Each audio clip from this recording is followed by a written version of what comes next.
ese recuerdo. Mario Giorgi, querido, ¿cómo estás? Hernán Brienza, Carlos Caramero, te saludamos. ¿Qué tal? ¿Cómo están? ¿Qué tal, Carlitos, querido? ¿Cómo va? ¿Bien, Hernán? ¿Cómo va? Todo bien. Bueno, Mario es un hombre, es lo que yo llamo un hombre de radio. ¿Cuánto hace? ¿50 años que hace radio más? Mira, en noviembre del 23 fueron 50 años. Noviembre del 23, 50 años. Oficialmente porque ese día, a ver, cuando vos recordás nuestro Nacional de La Plata, hay un tiempo de espera de muchos de nosotros del regreso de Perón a la Argentina. Claro. Y ni más ni menos que en esos años, en el verano del 72 al 73, estando en la escuela, estando en el colegio, ya me estaba colando en los estudios de Radio Provincia, que se había mudado hacía poquito a 53 y 11, donde sigue estando la radio. Donde recuperamos ese edificio, ¿te acordás? Durante mi gestión como director de la radio, estaba instalado en la torre de 12, 51 y 53 la radio. Sí, se iba a ir desde allí, del Palacio Chinelli, si no me equivoco. Sí. Y bueno, la cuestión es que desde esos años, con esa expectativa, tanto político como militante, aparece esta vocación o esta idea de caer adentro de la radio y en noviembre del 1973, ya con programa propio, con alguna cosa, andaba ya en el aire, digamos, formalmente, ¿no? Sí, en una época en donde además no proliferaban las radios, digo, tener un programa de radio a los 18 años, hermano, sí, había que tenerlo, ¿no? En La Plata, bueno, La Plata tenía la radio de la universidad, Canal 2, de poquita vida de recorrido. Que no era radio, además, era un canal de televisión. Sí, y provincia. Y Radio Provincia, nada y más. Después El Día y La Gaceta. Y La Gaceta, sí, Así señor. Es. Poca vida para un periodista. Me acuerdo que Raúl Kreiser, el director del diario, siempre decía, los periodistas están en Buenos Aires. Nos tenía nosotros laburando. Sí. Marito, a ver, vos has trabajado con mucha gente y con mucha gente muy importante, pero tenés algunos amigos que te quieren y que te respetan, de esos que uno dice, pucha. Por ejemplo, Héctor Larrea. Héctor te quiere y te respeta. ¿Qué recuerdo tenés de Héctor? Que fue un prohombre de la radio, ¿no? Bueno, vos sabés que hay una parte de mi vida que yo me fui a vivir a Mendoza, después de la Copa del Mundo del 78, y antes de ese periodo tuve un pasaje por la FM de Radio Rivadavia, y ahí, bueno, tuve contacto con Antonio Carrizo, con Cacho, con Héctor Larrea. Pero cuando me tocó estar en las circunstancias de gestión de la Dirección de Radio Nacional, es donde nos enteramos que lo estaban bastante maltratando a Héctor en Radio Rivadavia, gente que ha pasado sin pena ni gloria por este oficio, pero que se le metió hasta con la lista de discos, hasta los temas musicales, le querían controlar.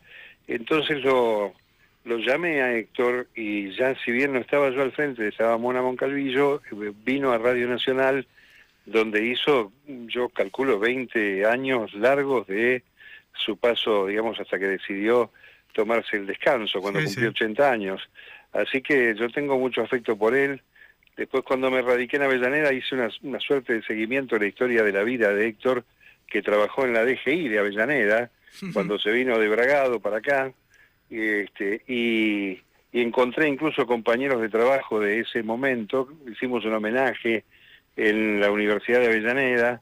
En fin, hay un afecto muy grande. Él me recuerda con mucho cariño. Y sí, él te tiene mucho cariño, digo, y nada, es como, digo, son esos hombres que de alguna manera, yo te lo decía hoy en privado cuando te saludé, constituyen para uno la radio, ¿no? Yo no puedo pensar, yo crecí con Héctor Larrea en la radio de la cocina de mi vieja. ¿Viste? Sí, yo también, y tuve el honor de hacer una columna radial con Larrea sobre historia en la época 2010, 2012, por ahí.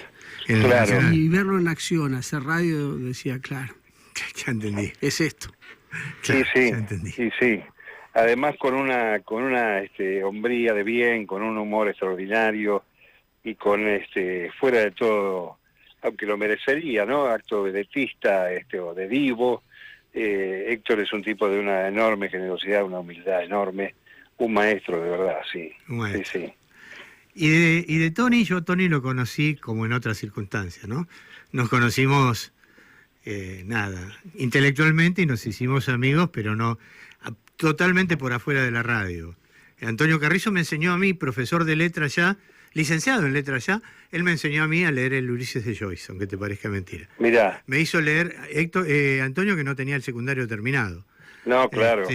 Antonio, que no tenía el secundario terminado, me enseñó a mí, después de hacerme leer 12 libros antes de leer el Ulises, me enseñó cómo leer el Ulises de Joyce.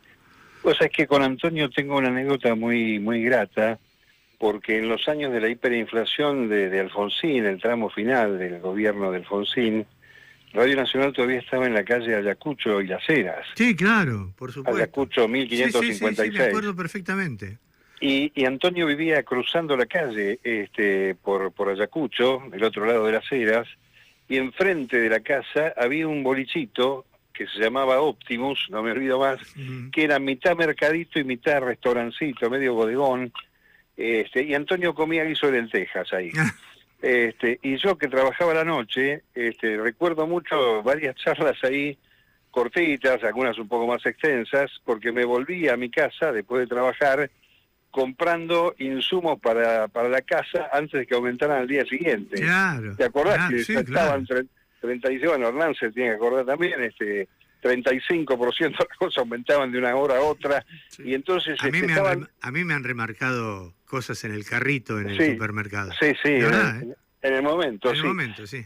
Y andaba por ahí, se sentaba con el gallego del boliche a comer algo, Antonio, y ahí uno le preguntaba algunas cosas, algunas discusiones.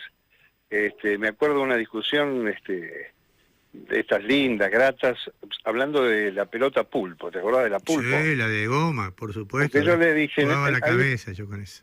Había una época en que no había mucho para elegir, las zapatillas eran flechas, la pelota pulpo. Exacto. Y él me decía que no, que esta época era mejor, en fin, pero venía cargado de citas, el intercambio, citas de él, no las mías, sí. Donde vos tenías que salir de allí, si no aprendiste nada, realmente eras un flor de tonto, ¿no? Claro. ¿Qué va a ser? Sí. Tipo que nos dejó la radio, 105 años, y la verdad que la radio vale la pena destacarlo, ¿no? Yo la viví, si diríamos, cuando todavía era querosén, si querés, sí. Y hoy apropiándose de la tecnología, tantas veces mandada al muere y sin embargo saliendo siempre victoriosa, hoy con el streaming o con la adopción de las plataformas digitales y demás. Así que de esa gente uno tiene que aprender, porque el numen, el alma, sigue siendo la misma. Las herramientas son distintas, pero el producto final nace de la misma inspiración, es bueno, ¿no? Claro. Pues es que con mi amigo Max de Lupi, cada tanto, regalamos una radio a transitores, porque nuestra teoría, y la comparto, aunque es una teoría de Max que yo comparto, es que cuando el loco del norte baje la palanca y nos deje sin redes, sin nada, lo único que vamos a poder escuchar es radio transitores.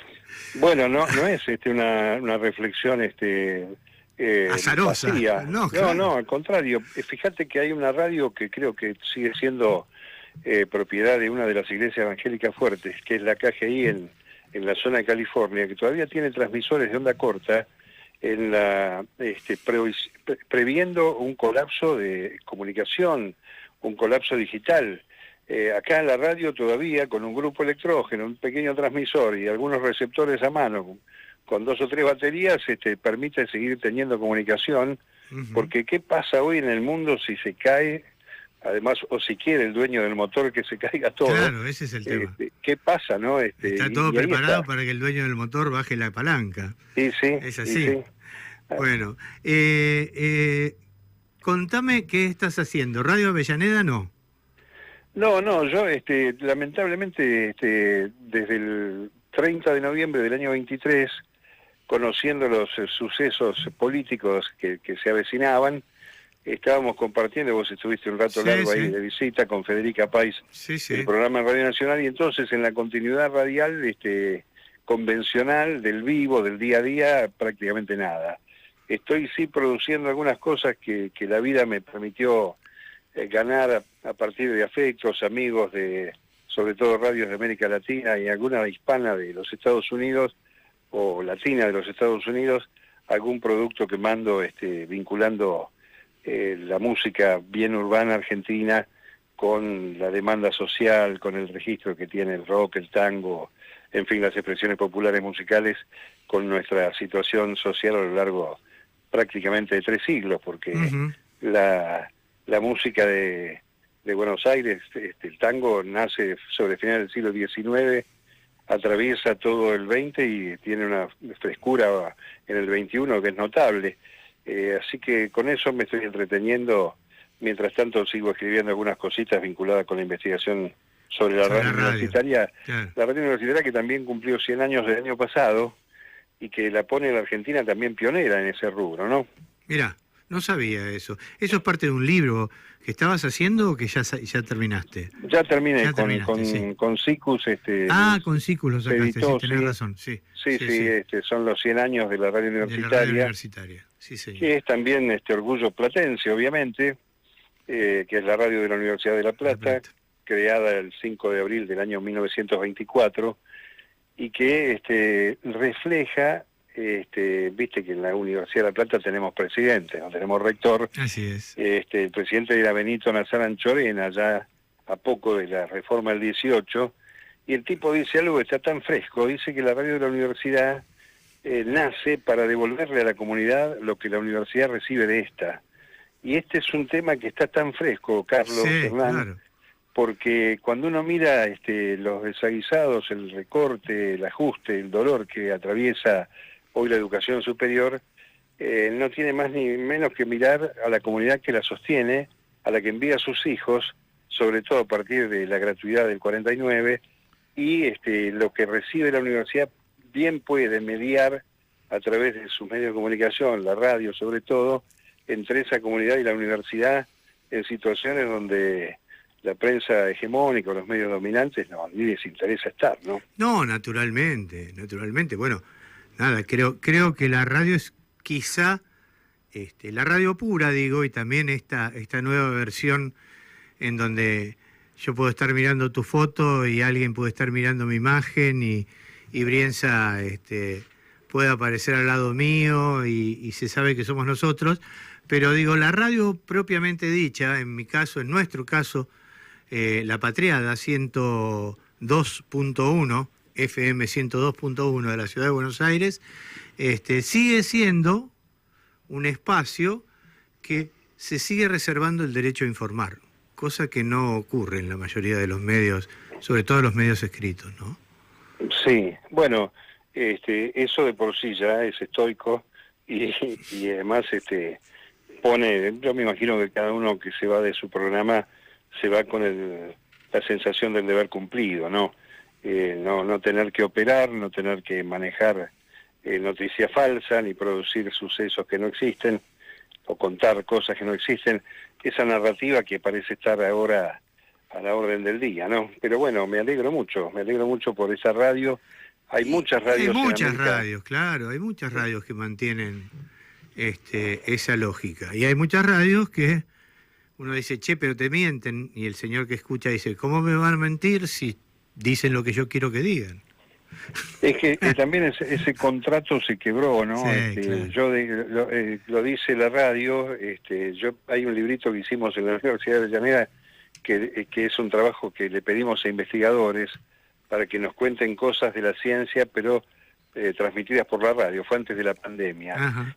Y entonces el título que le pusimos fue, lo dijo la radio, entonces habrá que investigar.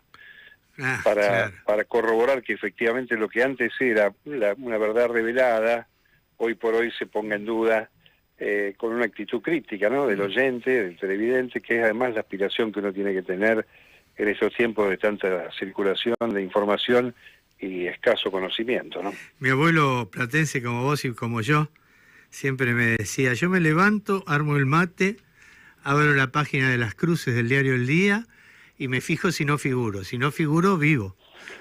Estoy vivo.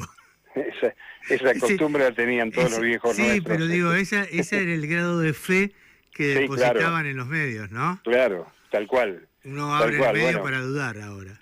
Hoy sí, para dudar, y en el caso del oficio nuestro, para indagar un poco más qué es lo que realmente nos quieren contar y qué es lo que no quieren contarnos, ¿no? Si algo importante que no les interese, seguramente habrá que buscarlo en otro lugar. Pero aquí estamos, a 105 años hablando por una radio, y creo que eso es lo más importante. Saludos para el maestro Mario, se lo extraña muchísimo. No podemos escucharlo en la radio, pero volverá. Abrazo grande, compañero Roberto de Caseros. Mira qué lindo. Al aire, gracias. Así, en este ida y vuelta que tiene la radio. Mario, querido... yo le quiero hacer una pregunta, me parece me deja, muy bien. Mario, sí, claro. Que tiene que ver con el futuro de la radio, porque viste que hoy desde las redes cualquiera puede hacer algo parecido a la radio, que no es radio, pero alguien puede hacerlo desde cualquier lugar del planeta. ¿Te imaginás una atomización de la radio o te imaginás que las radios van a seguir teniendo esos nudos de comunicación o de legitimidad para comunicar? Mira, mientras hay dos aspectos, la pregunta es muy buena y es la que uno se hace todo el tiempo, pero hay dos aspectos. Uno tiene que ver con la evolución tecnológica, donde la Argentina, entre otras cosas, en los tiempos de retroceso, en estos experimentos neoliberales, ha perdido la definición de la plataforma digital en la que habría que transformar las radios para evitar esa superposición, aquel conflicto del espectro tan recargado.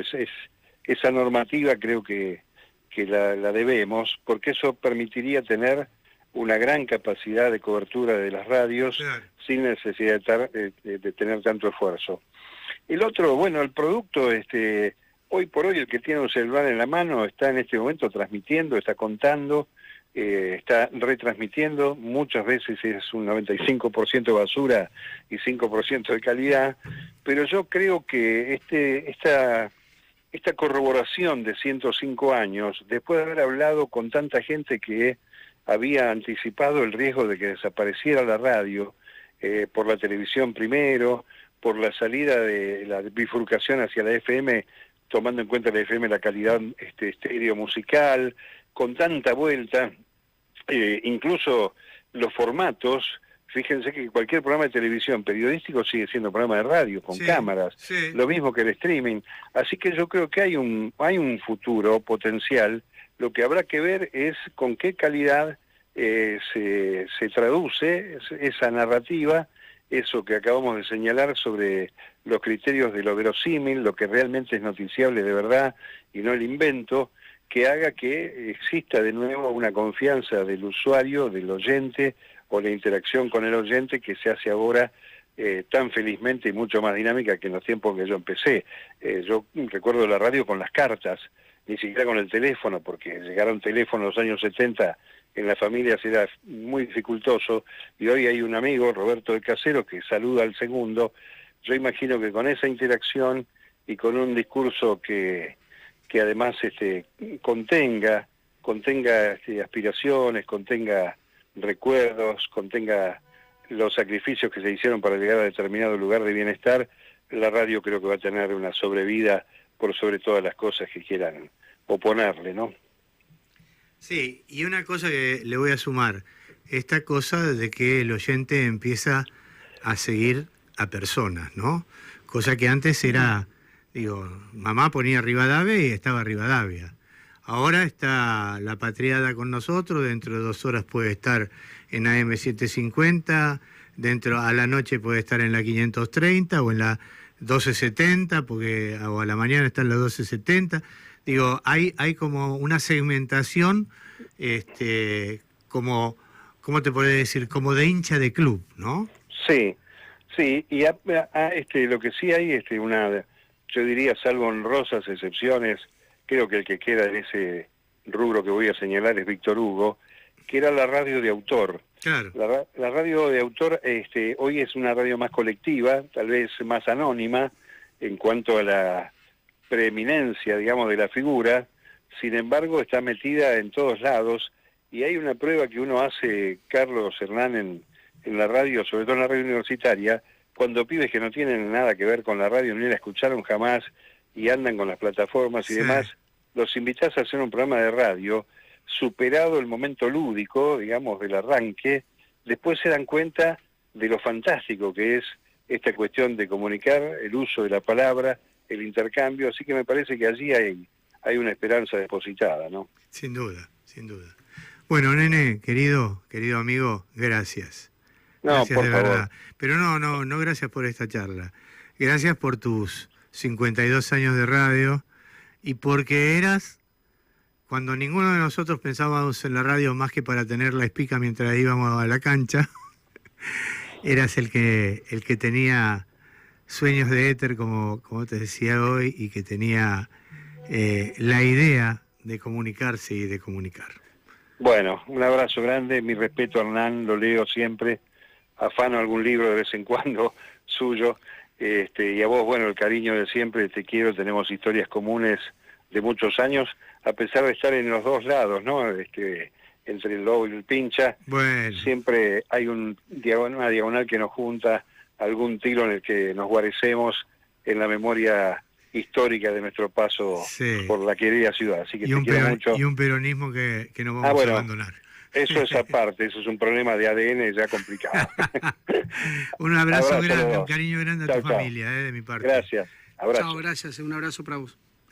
Bueno, Mario Yo.